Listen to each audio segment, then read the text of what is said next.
In terms of the fourth quarter, they had all but one of their buckets was inside the paint. Was that them just being able to get into the paint and get whatever they want because of that point of attack defense like you were talking about? Yeah, they had that and 9 free throws. Imagine winning 3 straight battles in enemy territory and imagine building a wave of momentum so strong it shakes the foundations of the league. Then imagine being brought to your knees not by your opponent, but by the very people meant to. There was inconsistencies in the officiating. Wait until you see the second half. And I have everything. The Fever walked into this game missing their biggest... Ensure fairness, this isn't a hypothetical. This is exactly what happened to the Indiana Fever fresh off a dominant stretch, crushing the Dallas Wings, decimating the Minnesota Lynx, and toppling the reigning champions, the Las Vegas Aces. The Indiana Fever looked unstoppable. Their chemistry was clicking, their energy was electric, and even without Caitlin Clark, their brightest star sidelined by injury, they walked into Crypto.com Arena to face a struggling LA Sparks team with confidence, purpose, and expectations as high as the rafters. What unfolded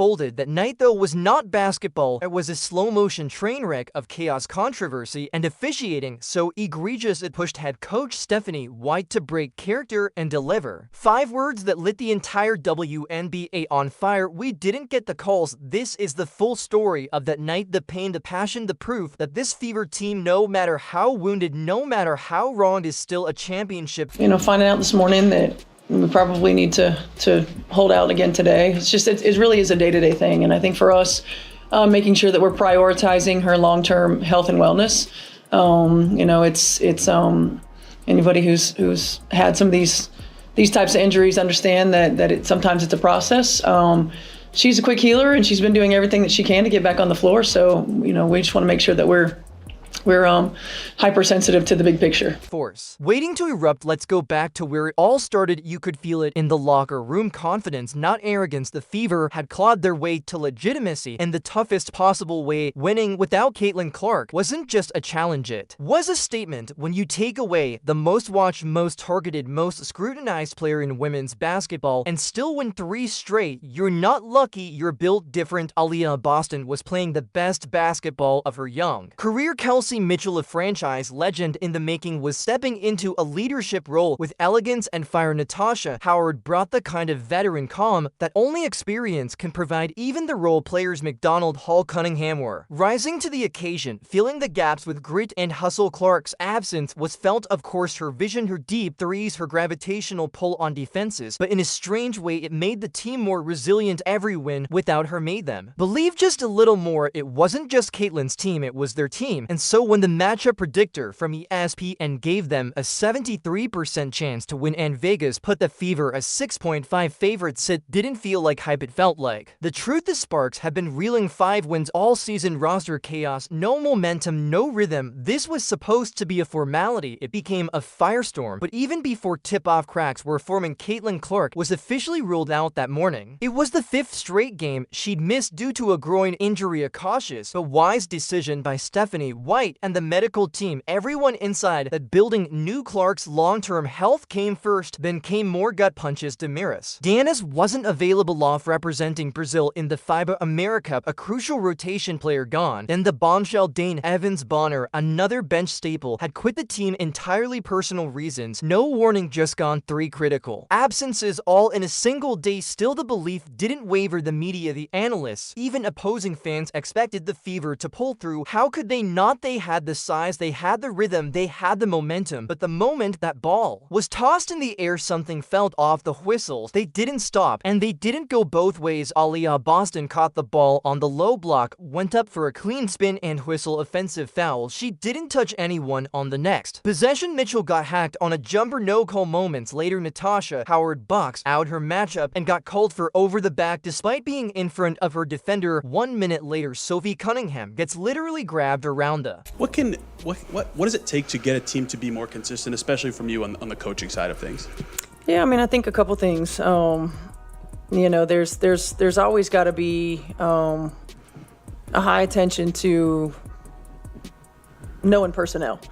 Oftentimes you don't get a lot of practice time, and so going over a lot of their sets, what you do, but at the end of the day, making sure we know our personnel, who we're going to run off the 3-point line, what we're willing to give up, We've got to make sure that there's a high attention to detail there. Neck twisted like a wrestling match, and the refs don't call a flagrant, they don't call a common foul, they call a jump ball. The bench erupted. Stephanie White stood up and barked for answers, but the refs didn't flinch, they kept the game marching to a rhythm they controlled, and the Fever had no say in it. The officiating wasn't just bad, it was unbalanced, and it only got worse. There's a reason Aaliyah Boston is considered one of the best young centers in basketball. Her footwork, her strength, her touch around the rim, she's the anchor, the steady pulse of this Fever team. But how do you dominate a game when every single post move earns you a whistle? She was called for 3 fouls in the first half, 2 of them were soft, one was non-existent. The third quarter started and boom, 4th foul. Boston was forced to the bench again and again. Just when the Fever needed her most, it felt intentional, like someone had decided, if we take out Boston, Indiana's heart stops beating, and it almost worked, but Boston wouldn't allow it. She checked back in late in the 4th and immediately went to work. She finished with 23 points, 12 boards, and more bruises than we'll ever know. Every shot was earned, every rebound fought for. She didn't play like someone trying to stay out of foul trouble. She played like someone who was tired of being disrespected, and still the whistles came. Kelsey Mitchell might not get the national spotlight, but make no mistake, she's a cornerstone of the Fever. Her 251st game for the franchise put her second all-time behind Tamika Catchings. That's not just longevity, that's legacy. She delivered on this night like a true veteran. With Clark out, the offense flowed through Mitchell. She weaved through defenders, pulled up for threes, hit mid-range daggers, and carried the team emotionally. When the refs tried to tear them down, she dropped 19 points, hit 3 from deep, and provided a steady hand when everything else was chaos. Her face after one of the missed foul calls said it all, pure disbelief. She had done everything right, and the refs had done everything wrong. Howard doesn't play for highlights, she plays to win, and she played like a woman possessed against the Sparks. 21 points, 9 rebounds, 8 of 11 shooting. She hit a 3, she hit from mid-range, she attacked the rim and got nothing. No calls, no whistles, no respect, even when she was slashed across the face on a layup. The refs simply called it out of bounds. Not even a review, just ball to LA. Howard looked at the refs stunned. Everyone watching was stunned. This wasn't physical basketball, this was a one-sided punishment, and yet Howard kept playing, kept fighting. She knew what was happening, and she wasn't going to let it break her. With about 6 minutes left in the 4th quarter, something began to build. The Sparks weren't pulling away. In fact, Indiana was crawling back. The crowd could feel it. Even the Sparks bench looked nervous. Boston was back and Mitchell was hot. Howard was still a force. This game was winnable. The Fever were storming the gates down by just a few buckets. The comeback was alive. You could sense it like thunder rolling in the distance, and that's when it happened. Touch foul on Boston, her 5th. Lexi Hall got elbowed in the chest by Kelsey Plum. No call. Seconds later, Plum stepped over Hall. She lay on the floor, taunting her, towering over her. The ref stood 3 feet away. Nothing, not a word, not a whistle, and that's when the Fever's fight collided head-on with a wall of injustice. The clip has gone viral now. Sophie Cunningham going up for a rebound, and a Sparks player wraps her arm around Sophie's neck, twists, pulls. It wasn't subtle, it wasn't a tangle, it was violent. The crowd gasped, the commentators stopped mid-sentence, and the refs, they called it a jump ball, a jump ball. Then just moments later, Cunningham was thrown down again on a cut to the basket. Still no call. The players could hardly believe it. Their faces said what their voices couldn't. Are you serious? That's when Stephanie White stood up from the bench, her arms crossed, her jaw tight. She wasn't yelling, she wasn't pleading. She was watching, and what she saw broke her. The final buzzer sounded. The Fever had lost, not because they were outplayed, not because they lacked effort, but because the officials had decided the outcome. In the post-game press conference, Stephanie White took her seat slowly. She looked like she'd just walked through fire. Her players sat nearby, still in uniform, faces blank, eyes hollow. A reporter asked about the 4th quarter. White took a breath, leaned toward the mic, and delivered 5 words that echoed across the league. We didn't get the calls. That was it. 5 words, no screaming, no conspiracy theories, just the truth. It hit like a hammer. Those 5 words said everything. We didn't get the calls because we're not the golden children of the league, because we don't have the right logo on our jerseys, because we didn't come from a big market team with network backing. We didn't get the calls because no one in stripes wanted us to win. Most teams crumble after a loss like this. Most coaches deflect, most players complain, most fan bases vanish. Not this one. What this loss actually proved is more powerful than anything the scoreboard said. Boston is already an MVP in the making. She put up 23 and 12 through suffocating pressure and foul trouble, and she still nearly carried her team to victory. Mitchell, she became a leader in full bloom, 3 threes, 19 points, 100% heart. Howard, a masterclass in veteran control, a near double-double. More composure than anyone else on the court, even players like Lexi Hull, who got physically abused and humiliated by non-calls, kept playing, kept cutting, kept fighting. This team did everything right and still walked away empty-handed, but they walked away together, and that matters more than any W. Clark's return is close. She's been participating in shoot-arounds, light drills, and traveling with the team. Her groin injury is being treated with maximum caution, not just because of what she means to Indiana, but what she means to women's basketball as a whole. Stephanie White said it best: "We're being hypersensitive to the big picture. Clark could return as early as the next game against the Valkyries. If not, then she'd be back within a week. And when she returns, the blueprint changes, because now she returns to a team that doesn't need saving, but a team that's battle-tested, a team that fought in the fire, a team that's angry, unified, and hungry." Let this be a message to the rest of the WNBA. You may have stolen this one from Indiana. You may have benefited from questionable whistles and non-calls. You may have mocked Clark's absence or laughed at the final score, but the Fever were down 3 key players. They had rotations in flux. They had an emotional mountain to climb. And they still nearly beat you.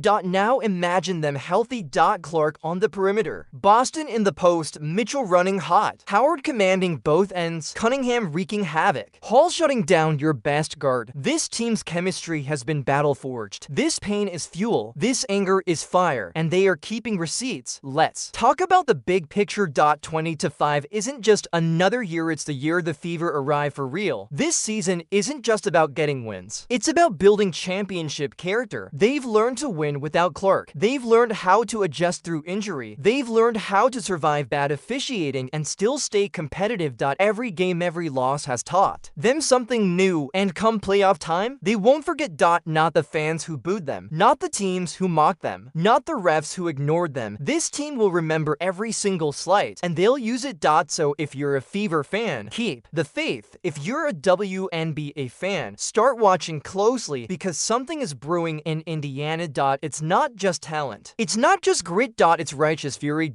It's unfinished business. It's a team being built in the dark, waiting to unleash hell when the lights are brightest. They say adversity reveals character. This team has character in abundance, and once they get healthy, once the whistles stop stealing games, there's no ceiling. They're not just fighting for wins, they're fighting for respect, and they're coming for it. One whistle, one rebound, one thunderous statement at a time. Let us know in the comments, what did you think of that officiating? Do you believe the refs cost Indiana the game? Was that the most one-sided fourth quarter you've seen all season? Drop your thoughts below. Smash that like button if you're riding with Stephanie White and the Fever, and don't forget to subscribe for more breakdowns just like this. And if you want to see the full story behind the Fever's 3-game win streak, before this chaos hit, click the video on your screen now. We'll see you in the next one.